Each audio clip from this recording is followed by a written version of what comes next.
আসসালামু আলাইকুম। আগের পর্বে আমরা দেখেছিলাম যে রাজার গায়ে তিল লেগেছে। এতে তো হি অনেক ভয় পেয়ে যায়। এখন কি হবে? সবাই তো জেনে যাবে যে রাজা এই ওয়ার্ল্ডের না। তারপর হি তাড়াতাড়ি নিজের ঠোঁট কেটে রক্ত বের করে রাজার ক্ষতস্থানে লাগিয়ে দেয়। সবাই এসে জিজ্ঞাসা করে, তুমি কি করতেছো হি? তখন হি বলে, তার তো রক্ত বের হচ্ছিল, তাই আমি রক্তটা বন্ধ করার চেষ্টা করতেছিলাম। তারপর সবার রিয়েকশন এমন ছিল। তারপর তাদের দুইজনকে রেখে সবাই সেখান থেকে চলে যায়। তারপর রাজা অনেক বেশি ইমপ্রেস হয়ে যায় যে হি তার জন্য নিজের রক্ত বের করেছে। এর পরের সিনে আমরা দেখতে পাই যে শাও শাও হির বাসায় এসেছে এবং বলে, আমি কি কারো বাসায় এসেছি নাকি কোনো প্রাসাদে চলে এসেছি? এটা তো একদম প্রাসাদের মতো দেখতে। তারপর আমরা দেখতে পাই যে শাও শাওয়ের হাতে একটা স্যুট আছে। তখন হি জিজ্ঞাসা করে, তোমার হাতে এই স্যুটটা কিসের? তখন শাও শাও বলে, আমি প্রেসিডেন্টের জন্য এটা কিনেছি। তখন হি বলে, তুমি তার সাইজ জানলে কি করে? তখন শাও শাও বলে, প্রেসিডেন্ট যখন আমাকে বাঁচিয়েছিল তখন আমি তার পুরো মাপ ক্যালকুলেট করে নিয়েছিলাম। তখন শাও শাও বলে, তুমি আমাকে একটু সাহায্য করো না প্লিজ, তুমি এইটা প্রেসিডেন্টকে দিয়ে দিবা। তখন হি বলে, আমি কেন দিতে যাব, তুমি নিজেই দাও না। তখন শাও শাও বলে, প্লিজ আমার কাজটা করো না। তখন হি বলে, ঠিক আছে। তারপর শাও শাও তাকে সেই স্যুটটি দিয়ে সেখান থেকে চলে যায়।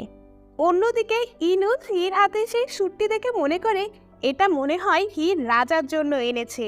ইনুস রাজাকে ডেকে নিয়ে আসে এবং বলে, দেখেন আপনার জন্য মনে হয় হি এই জামাটি কিনেছে।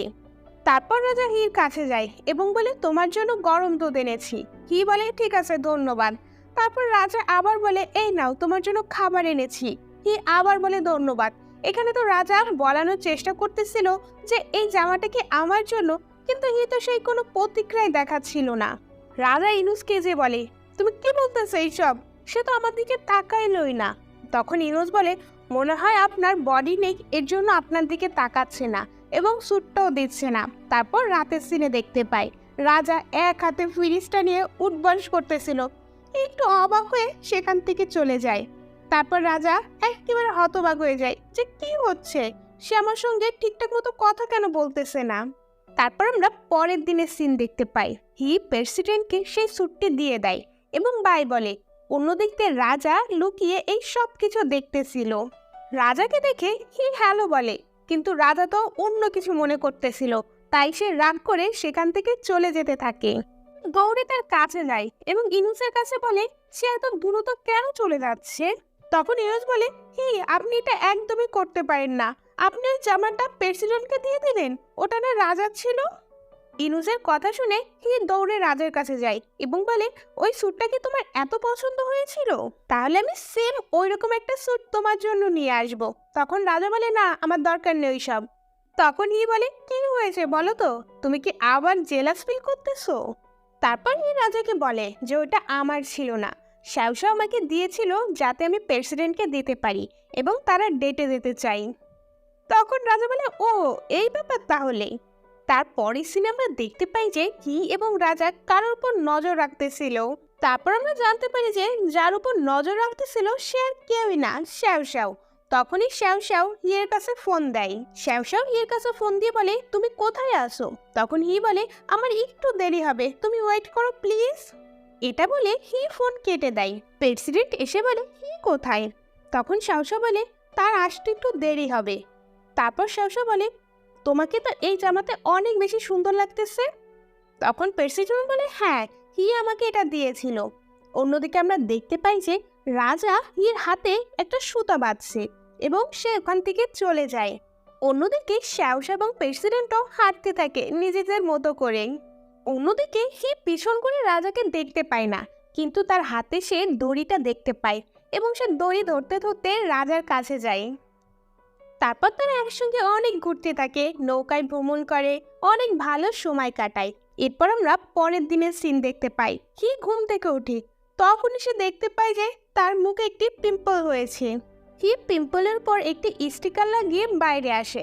তারপর দেখতে পাই যে রাজা তাকে স্বাগতম জানাচ্ছে এবং বলে, মিস বসেন, আপনার খাবার রেডি আছে। তারপর ইনুস তার জন্য খাবার নিয়ে আসে। তার জন্য স্যান্ডউইচ বানিয়েছিল, কিন্তু ইনুস একেবারেই স্যান্ডউইচ উচ্চারণ করতে পারতেছিল না। তারপর রাজা তাকে ধমক দেয় এবং বলে, ইনুস তুমি চুপ থাকো। তারপর রাজা তাকে বলে তুমি খাও। এরপর রাজা বলে কি ওয়েট, তোমার কপালের এখানে কি হয়েছে? তখন হি বলে পিম্পল, এবং রাজা বলে কি কিউট দেখতে লাগতেছে। আর তখনই হির মুখে আর একটা পিম্পল চলে আসে। হি দৌড়ে তার ঘরে চলে যায় এবং ফেস মাস্ক লাগায় তার মুখে, কিন্তু ফেস মাস্ক উঠানোর পরে দেখতে পাই যে তার মুখে আরো অনেক পিম্পল আসতেছে। তারপর আমরা দেখতে পাই যে হি কিছু একটা গরম করতেছে এবং গরম পানির উষ্ণতা নিজের মুখে নিচ্ছে। অন্যদিকে ইনুস গন্ধ শুকতে শুকতে আসে যে কোথাও যেন মেডিসিনের গন্ধ পাওয়া যাচ্ছে, এবং আস্তে আস্তে সে হির কাছে চলে আসে। ইনুস রাজাকেও ডাকে যে দেখেন হি যেন কি করতেছে। রাজা অনেক ভয় পেয়ে যায় এবং বলে কি তোমার কি হয়েছে, তুমি কি অসুস্থ? তখন ইনুস বলে আপনি বলে সব পানি পান করবেন। তখন হি বলে পান করবো মানে? আমি তো স্টিম নিচ্ছি আমার ফেসে। এটা শুনে রাজা বলে আমি তোমাকে সাহায্য করতেছি। তারপর রাজা তাকে সাহায্য করে বাতাস তার মুখে নেওয়ার জন্য।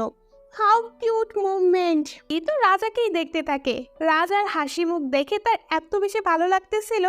আর তখনই হির মুখে আর একটা পিম্পল চলে আসে। হি তার রুমে স্যাড হয়ে বসেছিল। তখনই দরজা নকের শব্দ আসে। হি বলে কে আর কি হয়েছে? রাজা তখন এসে বলে আমি অনলাইনে এই প্রোডাক্টটা দেখেছিলাম, এখান থেকে পিম্পল একেবারে চলে যায়। হি বলে ঠিক আছে, তুমি ওটা ওখানে রেখে যাও। রাজা বলে আমি তোমাকে সাহায্য করতেছি। তখন না, আমার কোনো সাহায্য লাগবে না, তুমি বাইরে যাও। একটু পর রাজা আবার আসে তার জন্য ড্রিঙ্ক নিয়ে। বলে পান করো। বলে আমি কোরবানি, তুমি ওটা রেখে যাও। বলে তুমি এটা এখনো ব্যবহার করোনি। বলে তুমি যাবা এখান থেকে। তারপর আমরা দেখতে পাই যে হির ফেস থেকে সেই পিম্পল উধাও হয়ে গিয়েছে। তখন হির মনে পড়ে যায় যে বুক অফিসার আমাকে এই বিষয়ে বলেছিল। তারপর এই বুক অফিসারকে ডাকে এবং বলে এইসব থেকে কি মুক্তি পাওয়ার কোনো উপায় নেই?